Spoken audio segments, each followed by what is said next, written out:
Hello, Hi. sa pangalan po ng dakilang Panginoon sa Kristo, isang napagkalang hapon sa bawat isa. Nandito po tayo sa pagpapatuloy ng galain kung saan mayroon tayong maraming kasitas na nabasa at ibibigyan natin ng buhay. Ang unang pong aralin ay po sa unang sulat ni Apostol Pablo kay Timoteo. Sa Kapitulo 2, versikulo 1 hanggang 8. Sabi po ganito, una-una ngayon na sa lahat ng mga bagay ay iniaaral ko ng manaing, manalangin, panagitan at nagpasalamat na pangungkol sa lahat ng mga tao. Ngayon po, ito po ay sinulat ni Apostol Pablo kay Timoteo, hindi lang para sa sarili niya. Kundi, kung ito po ay nababasa natin, kasama na rin tayo doon sa sinusulatan niya. Na ang kanyang iniaaral, una sa lahat ng mga bagay, ay kinakailangan natin manahin. Sabi sa equal mag-adranan. Kasi po, ang pagdaing is ito po yung inilalabas natin yung mga saloobin natin sa Diyos sa pamamagitan ng mga panalangin o pagsamo at para talagang pinakausap natin ang Diyos. Ang pagdaing ay isang bagay na yung mga nais natin na hindi natin masambit-sambit sa harapan ng mga tao. Pero sa Diyos, open natin masasabi. Sabi pa dito, manalangin. Ang manalangin kasi, may kasama na yung pagpupuri, pagpasalamat, at ganoon din yung panhingi ng gabay. Halos magkaiba po yan. Kasi po ang pagdaing, ito yung mga kinakaharap natin mga problema, kinakaharap natin mga pagsubok. Pero sa pananalangin, halos pagpupuri at pagpapasalamat na. Kaya magkaiba po sila. Ano po? Mamagitan na sa nakakakilala na sa Diyos at kung ang mga tao na nakapaligid sa atin hindi pa namumulat sa katotohanan, hindi pa nakikilala ng Diyos, tayo po ay kinakailangan mamagitan, mag-meet. At sa ganon, tayo yung magpapakilala sa Diyos para sa kanila. At sabi pa, magpasalamat. Ito naman pong pagpapasalamat. Minsan, sa buhay natin, ito yung palagi natin nakakaligtaan. Pinupuri natin ng Diyos, sinasamba, niluluwalhati, pinarangalan natin ng kanyang pangalan, humihingi tayo ng gabay niya o kanyang pagkalinga. Pero yung mga dumaang oras na iningatan tayo, yung mga naganap na natapos na sa buhay natin, dapat kasama yun sa pinagpapasalamatan natin. Hindi puro hingi, dapat matuto rin magpasalamat. Ang mga hari at ang lahat ng nasa mataas na kalagayan upang tayo'y mabuhay na tahimik at payapa sa buong kabanalan at kahusayan.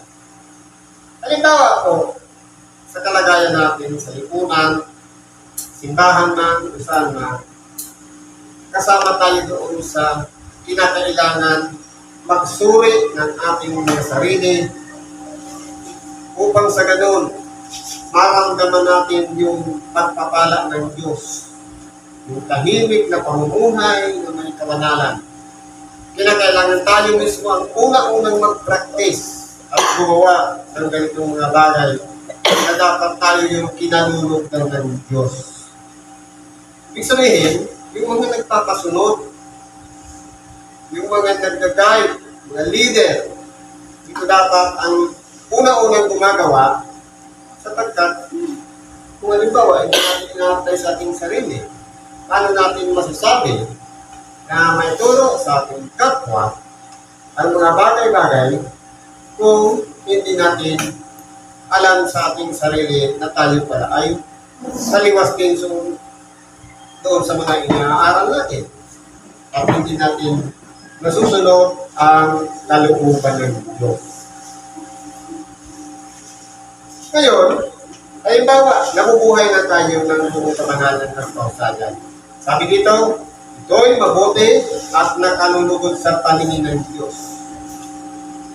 Kaya po, kinakailangan, unang-una, palagi nating titignan na ang lahat ng ating mga ginagawa ay kinalulugdan ng Diyos ang ating tagapagligtas.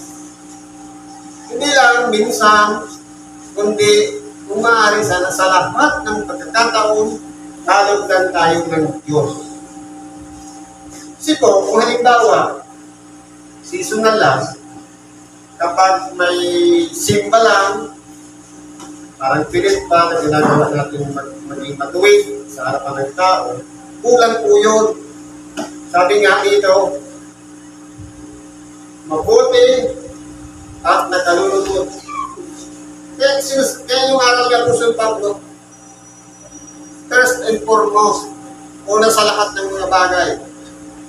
Kaya, nasa atin po, titingnan natin ang ating sarili kung kasama mo tayo sa mga taong iniaralan niya o natuto na ng mga aral na sinasabi ni Apostol Pablo.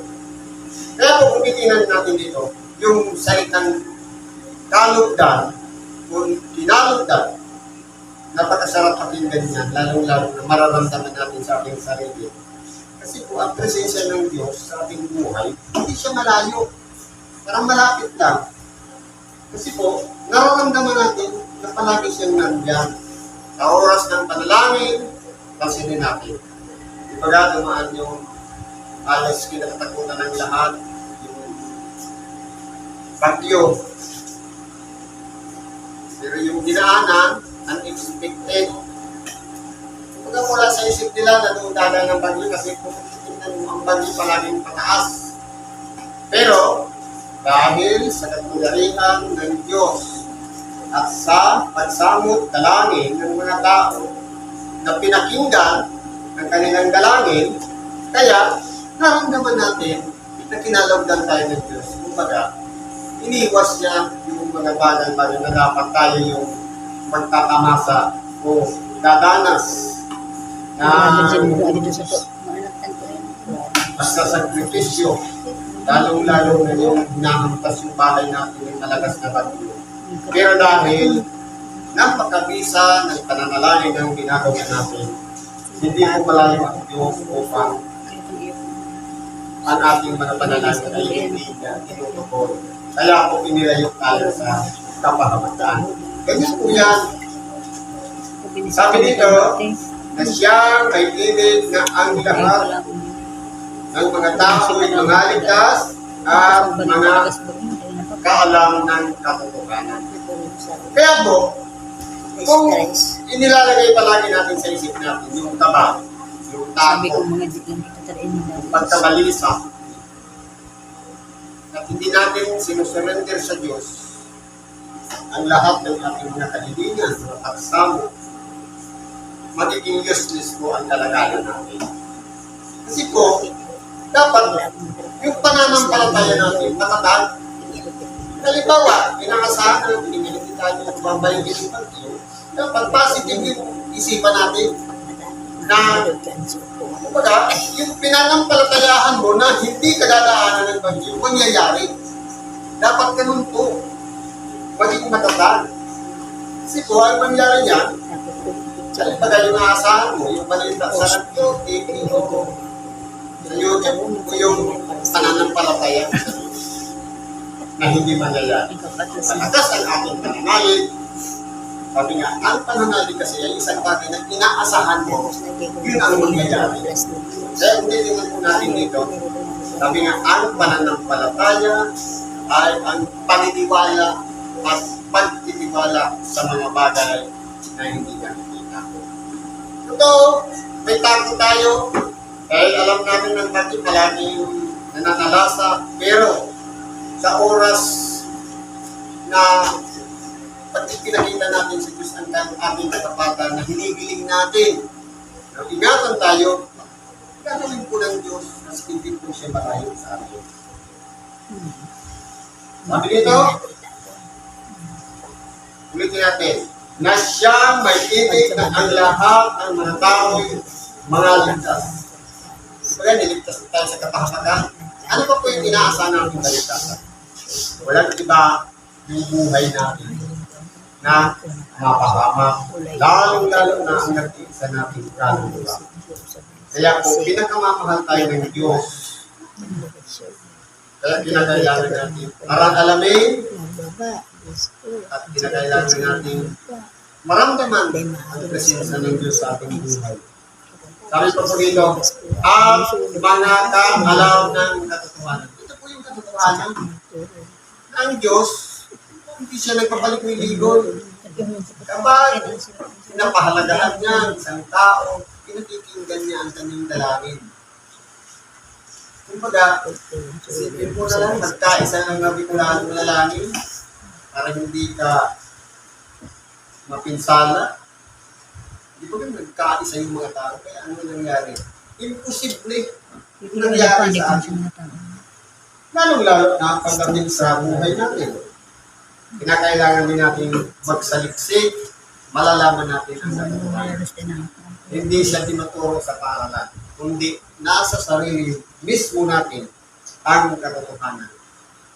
Hanapin lang natin si Kristo sa ating buhay. Sabi niya, ako ang katotohanan. Kapag nandiyan na sa ating buhay, mararamdaman natin ang katotohanan. Kaya, ang katotohanan, hindi hinahanap. Yan po ay nandyan lang, tatawagin mo lang siya. Kaya kailangan natin mga kaalam ng katotohanan. Sapagkat may isang Diyos at may isang tagapamagitan sa Diyos at sa mga tao. Ang taong si Kristo Jesus. Ito po, kumbaga, yung Diyos na sa taas, yung tao, mayroong mediator o tagapamagitan. Pero bakit ang sabi dito, ang taong si Kristo Jesus? Kasi po, sinuko sa dito sa ibabaw ng sanlibutan, sabi nga, at pagpasok niya sa sanlibutan, isang katawan ang sa akin ay inihanda. Ito na yung isi-celebrate natin ngayong October. Na pinaglaanan ng Diyos ng isang katawan upang mabuhay ang ating dakilang Panginoon. Maranasan niya ang karanasan ng isang tao. Sa lahat ng mga nilikha, ang tao ang higit na pinakamamahal ng Diyos. At kung tinignan po natin, sinasabi, at siya'y nagkatawang tao. Ibig sabihin, lahat ng narito sa ibabaw ng sanlibutan may katawan.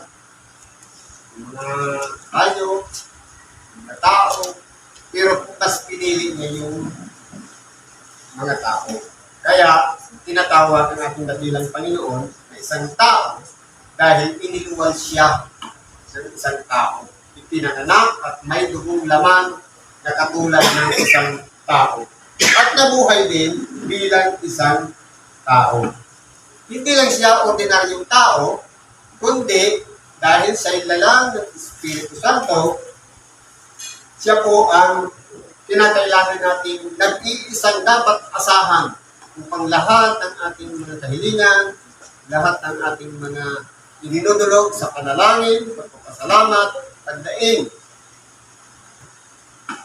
Yan lahat ay makarating sa harapan ng Diyos. Idadaan palagi natin ang pangalan ng dakilang Panginoon Kristo. Siya po yung tagapamagitan. Kumbaga, siya yung wire na nagpupunit sa Diyos. Tayo yung tagahingin ng pagkalinga, sa pamamagitan ng dalangin, pagsamo, kahit sa awitin, ipupunit natin lagi sa wire.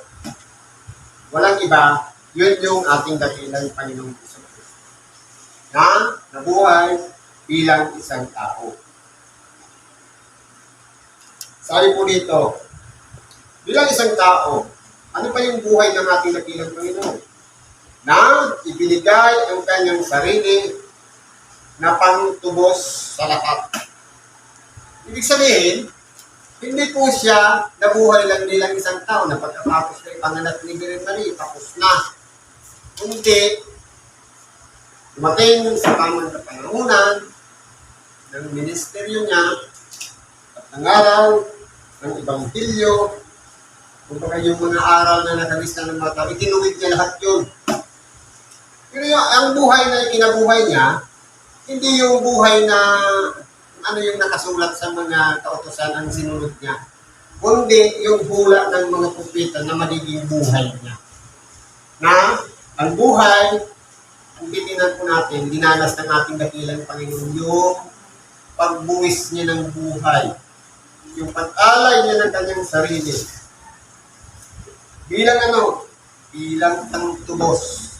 Kasi po, kumbaga, naagaw na lahat ni Satanas ang lahat ng bagay. At yung mga tao, yung paggalit ng tao, yung attitude, lahat ng mga pinaggagawa ng tao. Sabi nga, ang tao naging makasalanan. Walang natuwid, walang kahit isa. Kaya, sa salitang yan na walang matuwid, ang tao, sa madaling salita, sinasabi na lahat tayo ay nangagkakasala. Ibig sabihin, hindi lang makasalanan. Nagkasala na at nangagkakasala pa. At kahit bukas, may gagawin pang kasalanan.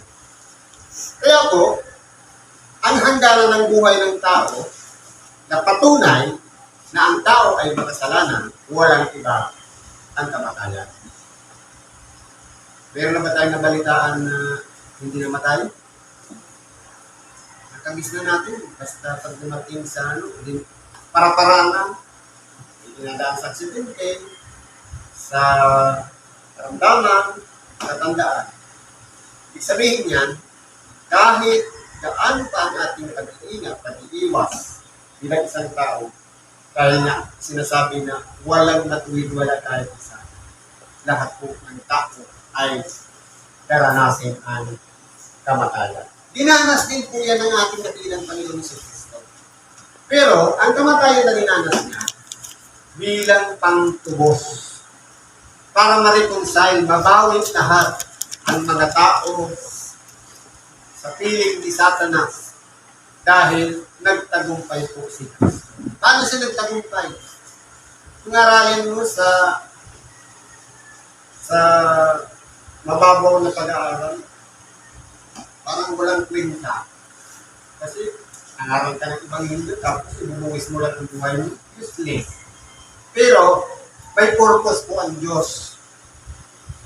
Ang pinaka-purpose ng Diyos, ang tao, mabawi niya kay Satanas. Si Kristo ang pinaka-unang bunga ng tumanggap ng buhay na walang hanggan. Sa makatuwid, dahil sa pagtatagumpay niya na yan, tayo naman na nagtitiwala sa Kanya ay magtatagumpay din. Bagamat tayo ay mamamatay, pero merong naka-reserve na buhay na walang hanggan. Sa takdang panahon, sa pagbabalik ng ating dakilang Panginoon. Pero iba sa kalagayan ng ating dakilang Panginoon. Kasi 3 days lang. Namatay, after 3 days, nabuhay pag-ulit. Tayo, sa pagbabalik pa ng ating dakilang Panginoon. Kaya, ito po yung napakahalagang bagay na napagtagumpayan ng ating dakilang Panginoon. Yung mabuhay na magpuli sa mga. Kumbaga, hindi na mananaig ang kamatayan. Hindi. Lahat ng mga tao, bagamat namatay, sa takdang panahon, ay muling mabubuhay.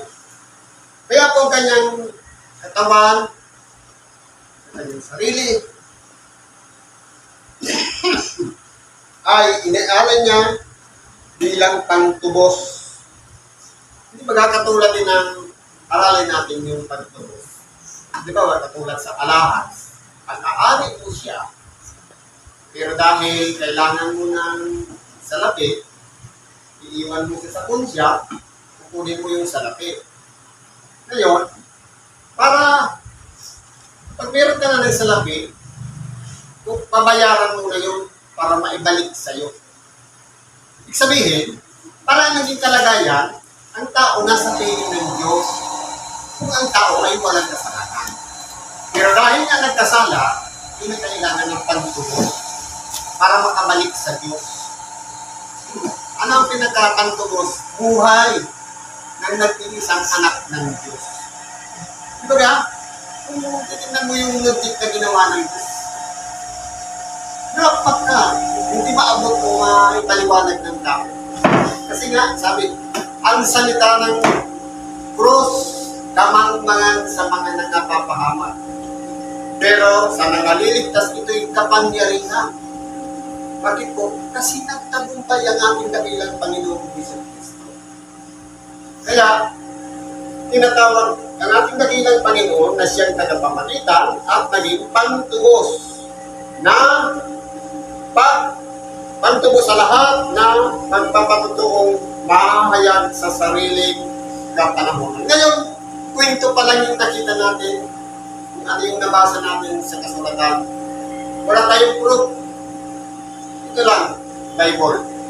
Pero, masasaksihan natin lahat yan pag dumating yung takdang panahon na ang ating dakilang Panginoon ay bumalik na dito sa ibabaw ng sanlibutan. Sabi dito, na dito'y itinilaga ko na tagapangaral at apostol, sinasabi ko ang katotohanan. Hindi ako nagsisinungaling. Guro sa mga hintil, sa pananampalataya at katotohanan. Ito po ang buhay-buhay ni Apostol Pablo, ang magturo sa mga hintil. Ngayon, patalungin natin ang ating mga sarili. Kasama ba tayo sa mga hintil? Kung titingnan mo, pinag-uusapan ng Israelita, lahat ng nasa labas ko, ang tawag hintil. Hintil saan? Bilang Hudyo. Pero, kung aralin mo, meron tayong dugo na kaparehas din ng mga Hudyo. Kasi po ang mga Hudyo, mga lahi yun ni Huda. Ang Israelita naman lahi ni Israel o Jacob.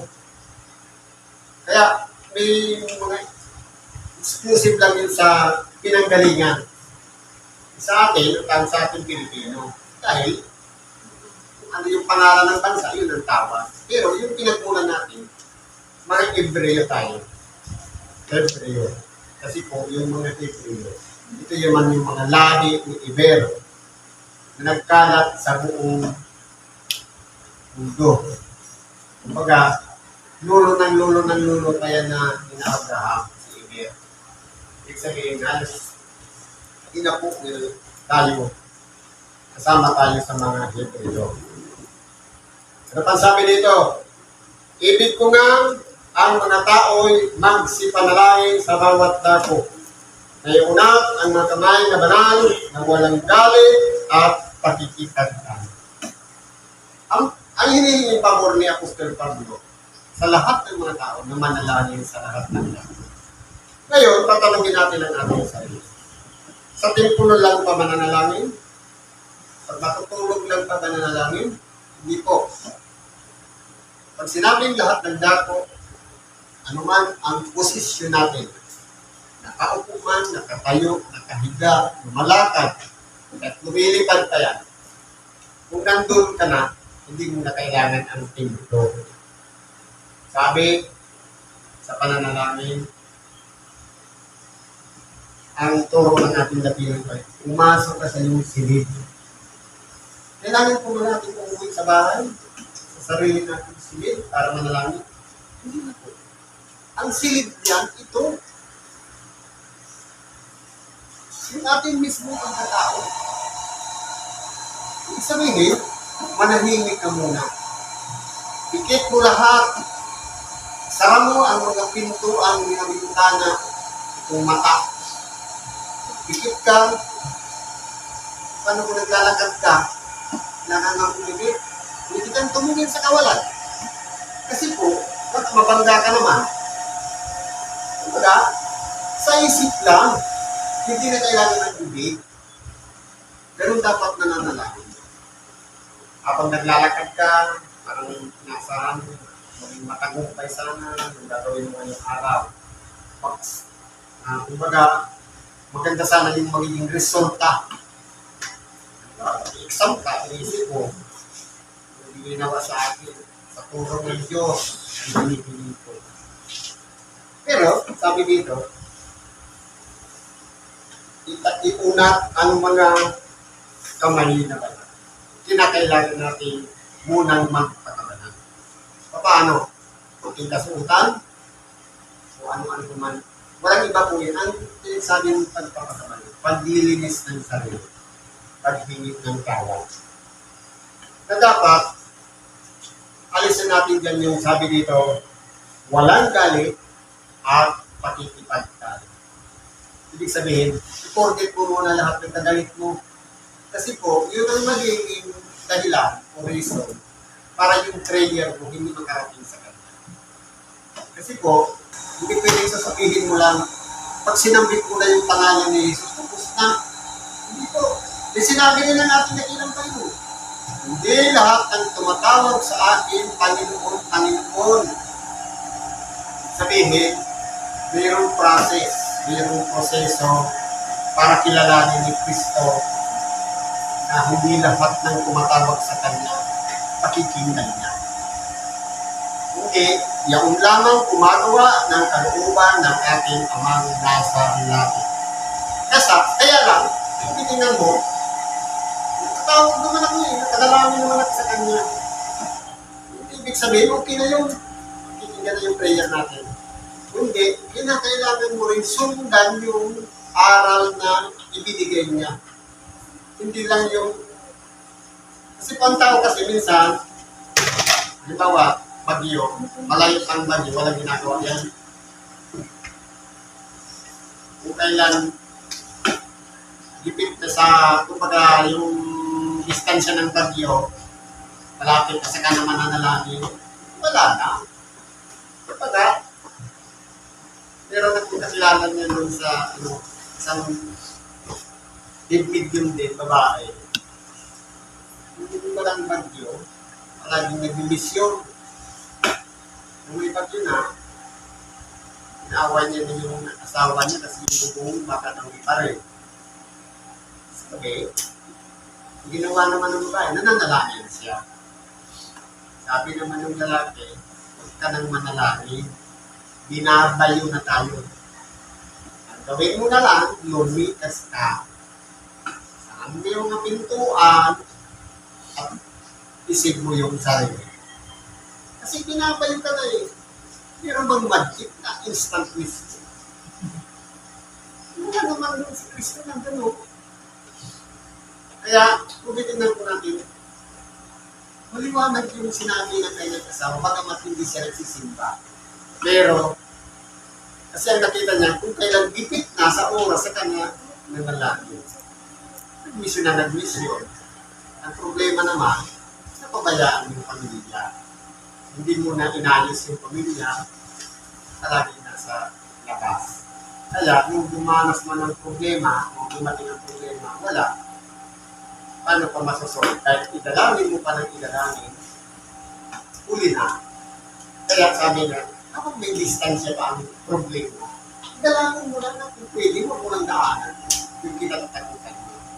Ganun ang beso ng pananalangin na dapat ginagawa. Sabi nga, dapat hindi tayo walang galit at pakikipagtalo. Dapat palagi tayo kalmado, hanggang makinig at hanggang sumunod sa kalooban ng Diyos. Kasi po yung pagkikipagtalo minsan, pride po yung papagalingan yung mga prinsipyo. Siguro po, hanggang dito na lang, ating pakikibagi sa oras na ito. Salamat sa Diyos.